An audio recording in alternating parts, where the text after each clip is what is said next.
Nightmare Ariola, and you're watching Mission Boxing Today on YouTube. Heavyweight boxing fans, what's the deal? So I was watching some Wladimir Klitschko today, man. Man, that dude has one of the best jabs, man. One of the best jabs ever. Even his jab right hand combination, man, you got to put that up there with the with some of the all-time greats, man. When he's on, though, I'm talking about Wladimir when he's on and he's throwing that jab right hand when it's fluid and fast and crisp. He has one of the best jab right hands that you'll want to see. But you know, I just got done watching the Jennings fight. I watched a few of them today, and I was watching the Jennings fight, man, and just seemed like in that fight, he needed Jennings to be right where he wanted him to be before he threw the right hand. He didn't throw the right hand enough to me in that fight. You know, he was using the jab a lot. He was probing with the jab a lot in that fight. And, you know, being as strong as Wladimir is, man, even though he's up there in age, he was kind of holding Jennings off with the jab. And then, like, holding him with his left hand, like, literally holding him out there and pushing him and just controlling him. You know what I mean? And Wladimir, he's very tough to beat when he can just control you with his left hand. Not by just jabbing you or throwing the hook off the jab. When I'm talking about when he can literally just, you know, just probe and paw at you and just keep you on the outside, pushing you back. He's not going to be able to do that to Joshua, though, man. Joshua just is a different... just physically is just different, man. It's going to take more than that hand out there trying to hold him back. And Josh was going to do something that Jennings wasn't doing, and that was, you know, throwing that right hand. Josh was going to throw that right hand over the top of that jab. It's just going to come down to, you know, who can control the fight. It's, you know, because Josh was going to throw his own jab too, you know, and that's going to play a huge part in this fight. But I know Joshua wants to throw that right hand. And Klitschko, obviously, he sets up everything off his jab. So which punch is going to be quicker that night? Is it going to be the Joshua right hand? You know, which punch is going to be quicker, more accurate, and who's going to have the timing? Who's going to have the timing? You know what I mean?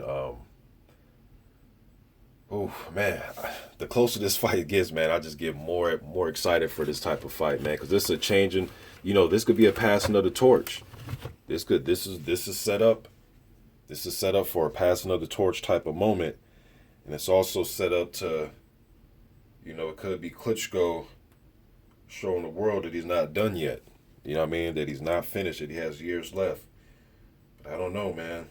That right hand, not so much that I think is going to just, you know, knock Klitschko out when he gets hit with it the first time. It's just that I've seen Josh, it's fast. I used to critique Joshua's right hand, and then in his last few fights, it just looks sharper, straighter.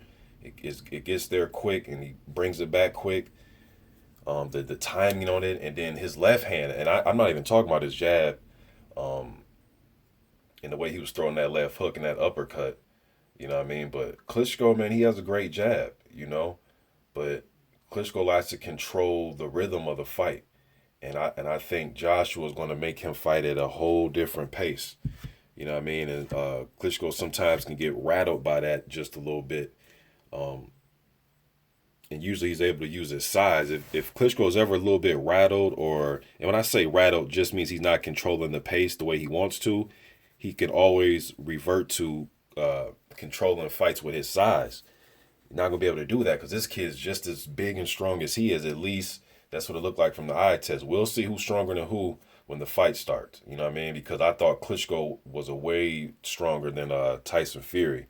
And when they got in the ring and they started clinching each other, it looked like, shit, Fury was just as strong or maybe even stronger than Wladimir in the clinches.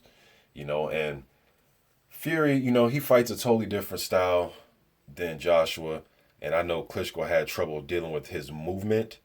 But that doesn't necessarily mean that that's the only thing Klitschko will have trouble with. Maybe he has trouble with movement, and maybe he'll have trouble with somebody that's that has a jab and a right hand and can work off his right hand or can work off his left hand, similar to how Klitschko can work off his left hand, and that's throwing hooks and uppercuts with it, leading with that.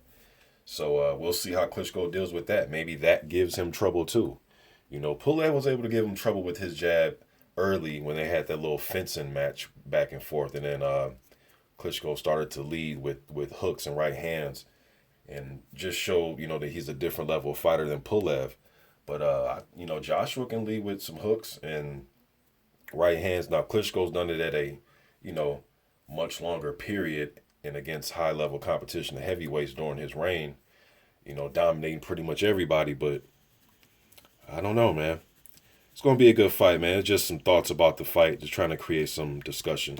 Let me know what you think in the comment section. I'm out.